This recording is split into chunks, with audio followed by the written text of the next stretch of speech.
Bismillah. Borak-borak Quran episod surah Al-Kawthar.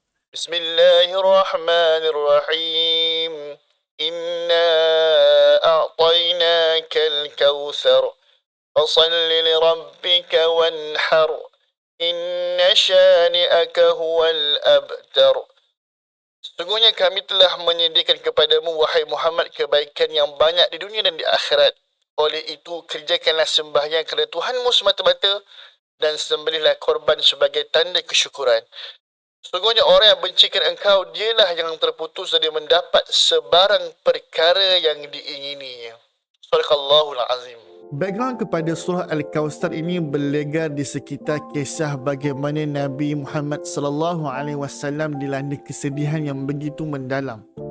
Disebabkan apa? Disebabkan oleh baginda telah kehilangan seorang anak lelaki.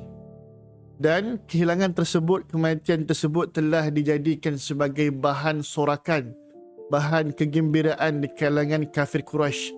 Termasuklah pakcik baginda sendiri iaitu Abu Lahab begitu gembira dengan kematian cucu saudara beliau sendiri, yang akhirnya telah menimbulkan rasa sedih yang mendalam dalam jiwa Nabi Muhammad SAW. Maka surah ini diturunkan untuk memujuk hati Nabi SAW. Kalimah pilihan yang pertama pastilah berkaitan dengan nama surah itu sendiri, iaitu Al-Kawthar, yang berasal daripada perkataan kathir, iaitu banyak.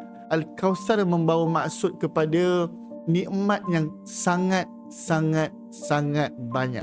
Dan kalimah pilihan yang kedua iaitu Al-Abtar, yang membawa maksud yang terputus. Dalam surah ini dia disandarkan kepada zuriat ataupun keturunan Nabi SAW disebabkan kematian anak lelaki baginda. Apa kaitan dengan surah yang kita bincangkan sebelum ini, iaitu surah Al-Kafirun? Surah Al-Kafirun memberi fokus kepada bagaimana kita berinteraksi dengan orang-orang kafir ataupun orang yang tidak beriman kepada Allah, dan juga bagaimana kita seharusnya berbeza dengan orang-orang yang tidak beriman kepada Allah Subhanahu Wa Taala. Dan pastilah bila mana kita nak bertindak untuk berbeza maupun bertindak untuk berinteraksi dengan orang-orang yang tidak beriman kepada Allah Subhanahu Wa Taala ini, pastilah akan ada sedikit ujian, seperti ejekan, makian, maupun satu perasaan yang merasakan kita ni rendah, ataupun kita rasa macam kita ni tidak begitu perform nak dibandingkan dengan orang-orang yang tidak beriman dengan Allah Subhanahu Wa Taala. Maka surah Al-Kawthar ini datang kepada kita untuk memujuk hati kita supaya tidak bersedih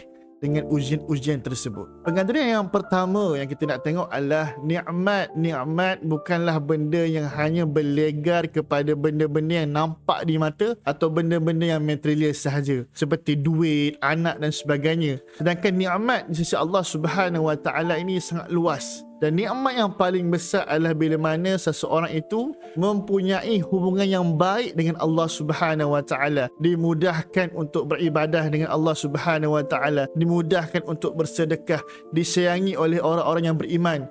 Itu adalah nikmat-nikmat yang mungkin tidaklah begitu nampak, tidaklah begitu dipandang oleh orang pada zaman hari ini, tetapi itulah nikmat-nikmat yang sepatutnya kita pandang sebagai orang yang beriman, yakni ketenangan di hati, kemudahan untuk beribadah, rezeki yang cukup walaupun tidak kaya, walaupun tak banyak. Pengandaran surah Al-Kawthar yang kedua pula adalah janji Allah kepada orang yang beriman. Sesiapa sahaja yang beriman kepada Allah, yakinlah nikmat Allah Subhanahu Wa Taala tidak akan pernah terputus. Walaupun secara zahirnya kita melihat kita seperti tidaklah begitu kaya, tidaklah begitu perform nak dibandingkan dengan orang-orang yang bukan Islam maupun orang yang tidak beriman kepada Allah Subhanahu Wa Taala, tapi yakinlah Allah Subhanahu Wa Taala tidak pernah sesekali akan membiarkan kita terputus daripada nikmat-nikmat Allah Subhanahu Wa Taala. Cuma kita kena betulkan cara kita memahami erti dan maksud nikmat-nikmat Allah, seperti mana kita baca dalam surah Al-Fatihah, siratal ladzina an'amta alaihim, yakni orang-orang yang diberi nikmat. Praktikal yang kita boleh ambil daripada surah ini, yang pertama, kita seharusnya dan semestinya perlu memperbanyakkan bacaan-bacaan terhadap kisah-kisah salafus soleh ataupun kisah-kisah orang terdahulu yang soleh, yang mana kita boleh ambil banyak pengajaran daripada kisah-kisah orang yang soleh. Sebab pada hari ini kita terlalu banyak membaca tanpa sedar, melihat tanpa sedar cara hidup influencer zaman ini yang kadang-kadang sebenarnya tidak selari pun dengan apa ataupun definisi kejayaan, definisi nikmat yang sebenar di sisi Allah Subhanahu Wa Taala. Kadang-kadang mempengaruhi diri kita. Allah, bestnya rumah yang besar, bestnya kereta yang besar, sampai kan kita lupa kepada nikmat-nikmat yang sebenar yang Allah Ta'ala janjikan kepada kita. Maka ayolah kita sama-sama baca balik kisah-kisah salafus salih.